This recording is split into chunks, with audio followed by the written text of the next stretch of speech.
Tough டைம்ஸ்ல யாராவது உங்கள டார்ச்சர் பண்ணக்கூடிய நேரங்கள்ல எப்படி உங்கள அமைதியா வச்சுக்கணும்? உங்க மனத அமைதியா வச்சுக்கணும் அப்படின்றத தான் இந்த வீடியோல நீங்க பார்க்க போறீங்க. ஸோ டஃப் டைம்ஸ் எல்லாருடைய வாழ்க்கையிலும் ஆப்வியஸ்லி இருக்குது தான். வீட்டுக்குள்ளேயே இருந்தாலும் ஏதாவது ஒரு பிரச்சனை வரதான் போகுது. வெளியில போனா பிரச்சனை வருதுன்னு வீட்டுக்குள்ளேயே இருந்துறவுமேவும் முடியாது. ஸோ பிரச்சனை அப்படின்றது ஸ்டாக்னன்ட்டா எல்லா இடத்துலயுமே இருக்கு. அதுலருந்து நம்ம தப்பிச்சு தப்பிச்சு ஓடிக்கிட்டே இருக்க முடியாது. சில நேரங்கள்ல அத நம்ம ஃபேஸ் பண்ணி தான் ஆகணும். அப்படி ஃபேஸ் பண்றதுல வந்து நம்மளுக்கு ஒரு மாரி ஆங்ஷியஸ் ஆயி, கத்தி, உருண்டு, பெரண்டு, அழுது அப்படிதான் பண்ணணுமா அப்படின்னு பார்த்தா கிடையாது. நம்ம ப்ராப்ளம் நம்மள டிஃபைன் பண்ண போறது கிடையாது. அந்த ப்ராப்ளத்த நம்ம எப்படி பார்க்கிறோம் அப்படின்றது தான் நம்மள டிஃபைன் பண்ணுது. சோ இந்த 5 டெக்னிக்ஸ் நான் உங்களுக்கு சொல்லி தரேன். ஏதாவது ஒரு டிஃபிகல்ட்டான சிச்சுவேஷன்ல நீங்க எப்படி உங்க மன நிம்மதிய வந்து பார்த்துக்கணும் அப்படின்றது. சோ நம்பர் 1 டிஃபிகல்ட் டைம்ஸ் வரும்பொழுது அமைதியா இருந்துருங்க. சோ அமைதியில இருக்கக்கூடிய எக்கச்சக்கமான வார்த்தைகள் நீங்க பேசினா கூட ஒரு பெர்சனுக்கு கேட்காது.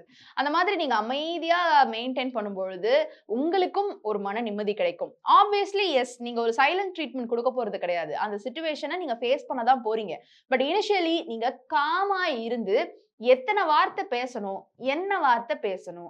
என்ன சொல்லி இத புரிய வைக்கணும்? அப்படின்னு 2டே வார்த்தையில புரிய வைக்கவும் முடியும். படபட படபடன்னு பேசி புரிய வைக்காம இருக்கவும் முடியும். அதனால அமைதிய மெயின்டெயின் பண்ணுங்களேன். ஆப்போசிட்ல இருக்கிறவங்களுக்கும் அந்த அமைதியிலிருந்து ஒரு ஆன்சர் கிடைக்கும். அதுக்கப்புறமா ஒரு கம்ஃபர்டபுளான டைம்ல 2 பேரும் ஒரு விஷயத்த பேசியோ, இல்ல வாட்டெவர் த சிச்சுவேஷன் அந்த சிச்சுவேஷன் நீங்க ஹேண்டில் பண்றதுக்காக போறீங்களோ, உங்க மனசு, உங்க மைண்டே உங்களுக்கு ஒரு பாத்த வந்து காட்டும். அத நீங்க வந்துட்டு கரெக்ட்டா ஃபாலோ பண்ணலாம்.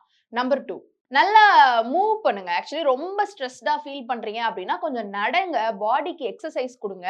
அது உங்கள ரொம்ப காமா வச்சுக்கும் அப்டின்னு சொல்றாங்க. சோ ரொம்ப ஆங்ஷியஸா ஃபீல் பண்றீங்களா? டப்புன்னு எந்திரிச்சு ஒரு ஒரு ஒரு வாக் போயிட்டு வாங்களேன். உங்க மனசுக்கு இன்ஸ்டன்டான ஒரு எனர்ஜி கிடைக்கும். நம்பர் 3 அம்மா கிட்ட போய் வயித்த வலிக்குதுன்னு சொன்னா, அந்த ஃபோன பார்க்கறதுனால தான் எல்லா பிரச்சனையும் அப்படின்னு சொல்லுவாங்கல்ல. அது ஆக்சுவலி உண்மதான். உங்களுக்கு ரொம்ப ஆங்ஷியஸா இருக்கும் பொழுது, இந்த கேட்ஜெட்ஸ் எல்லாத்தையுமே குளோஸ் பண்ணி வச்சுட்டு சும்மா உட்காருங்க. இல்லன்னா ஏதாவது புக் படிங்க. இந்த கேட்ஜெட்ஸ் இல்லாத ஏதாவது ஒரு ஆக்டிவிட்டில ஈடுபடுங்க. ஒரு குழந்தையா மாறி ஏதாவது பசில் கூட விளையாடுங்க.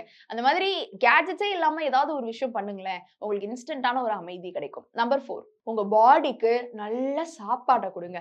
ஆக்சுவலி உங்களுக்கு ஒரு ஹெல்த் அப்படின்றதே இந்த உணவு தான். என்னைக்காவது ஒரு நாள் ஆஃபீஸ்ல இருந்தோ, இல்ல ஸ்ட்ரெஸ்ஃபுல்லான சிச்சுவேஷன்ல இருந்தோ, 1 டே பிரேக் போட்டு, நல்ல நியூட்ரிஷியஸ் ஃபுட்ட நீங்களே சமைச்சு சாப்பிடுங்க. கூகுள் வந்துருச்சு. என்ன சாப்பிட்டா என்ன சத்து எல்லாமே நம்மளுக்கு தெரியுது. ஸோ சத்தான உணவ நீங்களே பண்ணி சாப்பிடலாம். அந்த குக் பண்ணும்போதும் உங்களுக்கு ஒரு நல்ல மனநிலை வரும். இல்ல வீடுகள்ல பேரண்ட்ஸ் கிட்ட சொல்லி, "இல்ல சத்தான உணவு சமைச்சு குடும்மா. சோத்த போடுமா" அப்படின்னு சொல்லிட்டு நல்லா சாப்பிட்டுட்டு ஒரு ரெஸ்ட் எடுங்க. உங்களுக்கு ஆட்டோமேட்டிக்கா ஒரு தூக்கம் வரும். எல்லாம் அடுத்த நாள் தூங்கி எந்திரிச்சா சரியாயிரும். கமலஹாசன் அவர்கள் சொல்ற மாரி. சோ நம்பர் 5 கஃபைன், சுகர் இதனுடைய இன்டேக்க நீங்க தொடர்ந்தே மினிமைஸ் பண்ணுங்களேன். லைஃப் லாங் நீங்க ஒரு அமைதிய வந்து பார்ப்பீங்க.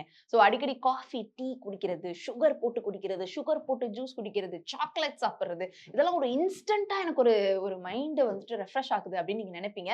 பட் லாங் டெர்ம்ல அது உங்கள அப்படியே புடிச்சு கீழ இழுத்துட்டு இருக்குது. சோ இந்த கஃபைன், சுகர் எல்லாம் வந்துட்டு மேக்ஸிமம் ரெடியூஸ் பண்ணிடுங்க. இது எல்லாமே உங்க மனநிலை அமைதியா இருக்கிறதுக்கு ரொம்பவுமே உதவி பண்ணும். இந்த வீடியோ உங்களுக்கு பயனுள்ளதா இருந்ததா அப்படின்ற உங்களுடைய கருத்துக்களை கீழ வந்து கமெண்ட் பாக்ஸ்ல ரியா என் கூட ஷேர் பண்ணலாம்.